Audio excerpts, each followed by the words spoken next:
Bismillahirrahmanirrahim. Assalamualaikum warahmatullahi wabarakatuh. Alhamdulillahirrahmanirrahim. Segala puji syukur marilah kita panjatkan kepada Allah SWT yang telah memberikan kita rahmatnya, karunia-Nya, sehingga kita dapat diberikan kesempatan yang luar biasa untuk menjalankan aktivitas kita, insya Allah dalam keadaan sehat, insya Allah dalam keadaan semuanya baik-baik saja.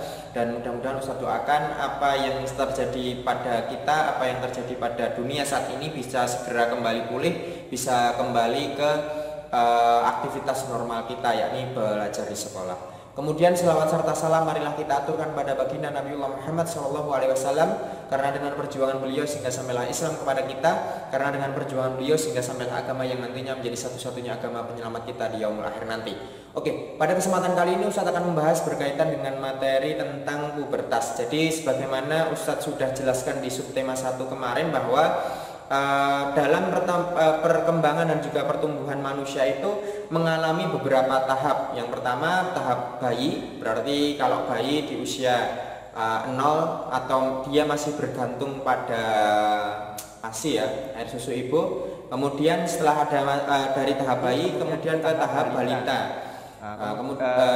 Balita itu kepanjangan dari bayi di bawah atau 5 tahun. Jadi di usia balita ini berarti usia antara 5 tahun ke bawah. Kemudian setelah masa balita ada masa anak-anak, kemudian ada masa remaja, kemudian ada masa dewasa, kemudian yang terakhir adalah masa lansia. Dan itu adalah perkembangan yang akan dilalui oleh manusia, dan kalian pun juga akan mengalami hal yang demikian.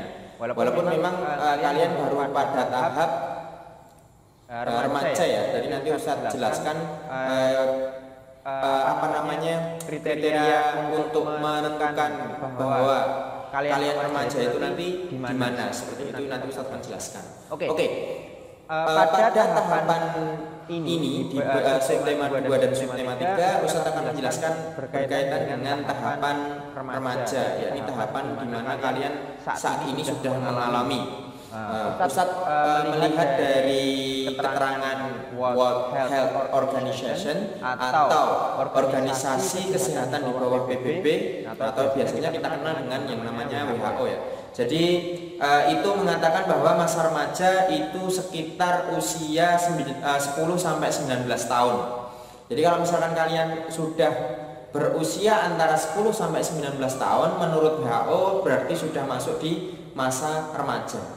Jadi masa remaja kalian itu kalau dibandingkan dengan zaman Ustadz ataupun zaman orang tua kalian itu sudah berbeda ya. Jadi lebih cepat kalian. Kalau dulu zaman-zamannya Ustadz, zaman-zamannya orang tua kalian, masa pubertasnya sekitar usia SMP kelas 2, berarti sekitar usia 14 atau 13 tahun. Jadi kalau misalkan sekarang kalian sudah mulai mengalami tanda-tanda bahwa kalian sudah pubertas, itu sudah wajar, karena memang mungkin secara biologis dan juga genetik berbeda dengan zaman kita dulu, seperti itu. Kalian lebih cepat. Oke, pada masa pubertas ini kita yang pertama akan lebih banyak membahas perbedaan ciri fisik antara laki-laki dan juga perempuan. Bahkan antara anak-anak dan juga remaja ini kita bisa lihat perbedaannya. Jadi masa pubertas itu adalah masa transisi dari anak-anak ke remaja ataupun dewasa. Jadi kita akan tahu perbedaan kita sendiri, bahkan kita bisa menilai diri kita sendiri ada yang berbeda dari kita ketika anak-anak kemudian sekarang menjadi remaja, seperti itu. Pasti akan ada perbedaan, baik perbedaan secara fisik maupun perbedaan secara pola pikir. Oke, itu. Kemudian Ustadz akan bahas yang pertama adalah perbedaan antara perempuan dan juga laki-laki. Jadi perempuan dan juga laki-laki ini secara fisik nanti juga akan mengalami perbedaan. Yang pertama adalah ketika laki-laki sudah remaja atau mengalami pubertas, dia akan mengalami perubahan-perubahan fisik. Pertama adalah, yang pertama ya, nanti bisa dicatat juga. Yang pertama untuk laki-laki itu tumbuh jakun. Nah, jakun itu di sini ya. Tumbuh jakun, bukan tumbuh ya, tapi jakun mulai nampak, karena ini memang sudah ada sejak kita masih kecil. tapi tidak nampak. Nah, ketika sudah remaja maka kita sudah mulai tampak di sini. Jadi seperti itu. Kalau perempuan bagaimana? Kalau perempuan tidak ada. Ya, kalau perempuan tidak ada. Kalau menurut kisahnya ini karena mungkin dari Nabi Adam ya. Jadi dulu memakan buah kuldi, kemudian ketika memakan itu tidak sampai ke perut tapi cukup sampai tenggorokan, kemudian dapat teguran dari Allah. Terus kemudian mendapatkan konsekuensinya diturunkan ke bumi. Itu. Kemudian yang kedua adalah tumbuh rambut di area-area tertentu, ya. Tumbuh rambut di area-area tertentu, yang paling nampak mungkin tumbuhnya di kumis misalkan. Kemudian janggut, kemudian di area ketiak dan lain sebagainya. Kemudian yang berikutnya adalah dada bagi laki-laki itu membidang, ya, membidang.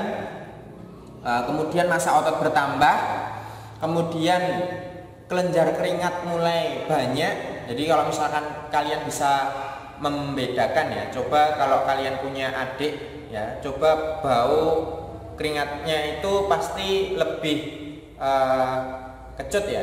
Jadi seperti itu. Tapi kalau kalian mungkin sudah apek, nah, seperti itu. Jadi karena memang produksi minyaknya itu sudah bertambah. Nah, nanti kita akan bahas kenapa kok bisa seperti itu. Kemudian yang berikutnya adalah muncul jerawat, dan ini menjadi salah satu ciri umum juga. Jadi ketika sudah masuk di masa remaja ini sudah tumbuh jerawat. Kemudian untuk yang putri, jadi untuk yang putri itu ciri fisiknya adalah tumbuh rambut di area-area tertentu juga. Nah, kecuali di kumis ya. Kumis maupun jenggot, karena memang hormonnya berbeda. Kemudian yang berikutnya adalah pinggul mulai melebar. Jadi pinggul mulai melebar, kemudian tumbuh jerawat juga atau munculnya jerawat juga, kelenjar keringat mulai berproduksi banyak. Nah, itu adalah ciri-ciri atau perbedaan antara laki-laki dan juga perempuan. Jadi laki-laki dan juga perempuan, yang membedakan apa? Yang membedakan adalah hormon yang dikeluarkan. Jadi antara hormon laki-laki dan juga perempuan ini, hormonnya yang dikeluarkan itu berbeda.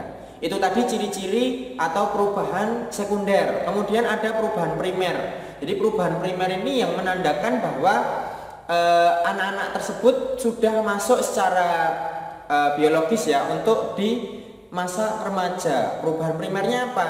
Kalau untuk laki-laki sudah memproduksi sel kelamin jantan, kemudian kalau perempuan itu sudah memproduksi sel kelamin betina atau kita sebut sebagai sel telur. Jadi tanda sudah memproduksi sel telur bagi wanita itu apa?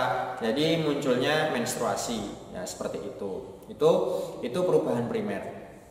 Itu terkait dengan perubahan fisik ya, kemudian perubahan sekunder dan juga primer terkait dengan masa pubertas atau remaja.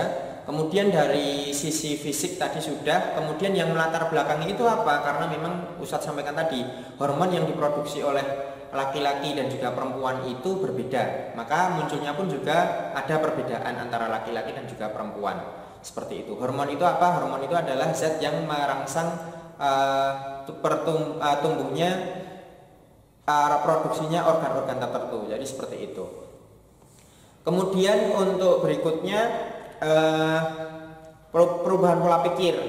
Jadi perubahan pola pikir antara anak-anak kemudian remaja itu juga berbeda. Jadi pada masa pubertas, pada masa remaja ini cenderung emosinya itu berubah-ubah. Jadi masih labil. Jadi kadang kalau yang sering kalian lakukan ya, kalau misalkan dulu kan ketika anak-anak ngambek itu kan biasanya diekspresikan dengan nangis ya. Dan itu tidak terlalu lama, paling cuma beberapa menit sudah selesai, sudah bisa bermain lagi. Ketika masa remaja ini berbeda ya, karena perubahan emosi yang cukup berubah-ubah. Jadi kalau misalkan ngambek biasanya diem, kemudian kadang ada yang sampai parah itu mengurung di kamar, kemudian tidak mau makan sama sekali, misalkan dia ngambek sama orang tua. Nah, itu adalah perubahan pola pikir. Karena memang pada masa ini, masa-masa remaja ini, walaupun ini menjadi hal yang biasa, tapi kita harus bisa menyikapinya dengan bijaksana. Jadi misalkan nyamuk ya nggak usah terlalu berlebihan, nggak usah sampai tidak mau makan, kemudian nggak usah sampai mengunci atau mengurung diri di kamar. Misalkan tidak dituruti, ketika kita minta sesuatu tidak dituruti oleh orang tua kita. Jadi seperti itu. Jadi kita harus lebih bijak. Dan cenderung pada masa pubertas ini para remaja pada usia-usia ini mencari jati diri. Jadi tahapan pencarian jati diri. Makanya kita tidak heran banyak remaja-remaja yang terjerumus pada hal yang negatif. Karena mereka apa? Karena mereka ingin mencari jati diri mereka itu mau seperti apa. Nah itu tergantung dari di mana kita bergaul. Ketika kita ingin baik, maka kita harus bergaul dengan orang-orang yang baik, ya seperti itu. Jadi ketika kita ingin menjadi orang yang berprestasi, maka kita harus bergaul dengan orang-orang yang berprestasi. Karena pada masa remaja ini masa-masa yang rawan, masa-masa di mana semua lingkungan kita itu mulai berubah. Ya, pola pikir kita juga sudah berubah. Kita ingin meniru suatu tokoh, kita harus effortnya juga harus berlebih, misalkan seperti itu. Nah itu salah satu contohnya. Jadi tokoh pun juga untuk kalian idolakan pun juga berpengaruh, ya, seperti itu. Jadi Ustadz harapkan di masa remaja, terutama untuk anak laki-laki ataupun perempuan, harus berhati-hati dalam bergaul, dalam mencari tokoh idola pun juga harus berhati-hati. Karena Ustadz sering lihat dari masa remaja ini, mohon maaf Ustadz perlu sampaikan seperti ini, karena di masa remaja ini sudah banyak anak yang mencoba untuk hal-hal yang baru dan cenderungnya itu negatif, misalkan merokok. Jadi seperti itu untuk anak laki-laki. Nah, itu tidak boleh, ya. Ustadz berpesan untuk kalian jangan sampai kalian nantinya karena rasa penasaran kalian, karena rasa ingin dianggap sebagai orang yang keren misalkan, nah itu terjerumus pada hal-hal yang negatif. Contoh konkretnya misalkan merokok seperti itu. Karena memang ketika kalian sudah terjerumus, misalkan sudah nanti kecanduan rokok ya, sudah terjerumus, maka kalian akan lepas itu akan sulit karena sudah kecanduan. Karena dalam rokok itu ada zat adiktif, ada tar, kemudian juga ada nikotin dan lain sebagainya. Dan itu zat-zat tersebut itu yang membuat otak kita itu menjadi ketergantungan seperti itu, ya. Jadi jangan sampai kita merokok karena akibat rokok itu banyak sekali, terutama untuk kesehatan pernapasan kita. Dan kerugian orang yang merokok itu bukan hanya untuk untuk yang merokok saja, tapi juga orang yang berada di sekitarnya. Kalau di mana Indro Warkop ya, jadi Warkop DKI Indro. Kalian kalau misalkan lihat Warkop DKI itu ada Dono Kasino Indro, ada Indro. Pak Indro ini mengatakan bahwa ada suatu quote-nya, kesalahan terbesar saya adalah saya merokok. Karena dia merokok itu ternyata istrinya itu bisa terkena menjadi perokok pasif. Jadi perokok aktif itu yang merokok, kemudian perokok pasif itu adalah orang yang tidak merokok tapi berada di sekitar orang-orang yang merokok, seperti itu. Itu kata tadi Indro Warkop ya. Jadi saya harapkan kalian bisa berhati-hati ketika nanti bergaul seperti itu. Mungkin itu yang dapat Ustadz sampaikan, kurang lebihnya mohon maaf. Nanti tugas kalian kerjakan pada halaman 82 ya. Jadi 82 silakan nanti kalian kerjakan. Itu nanti kalian ketika membaca ada tips untuk menghilangkan jerawat kalau nggak salah, bagi kalian yang bermasalah dengan yang namanya jerawat seperti itu. Mungkin yang dapat mungkin itu yang dapat Ustadz sampaikan, kurang lebihnya mohon maaf. Wassalamualaikum warahmatullahi wabarakatuh.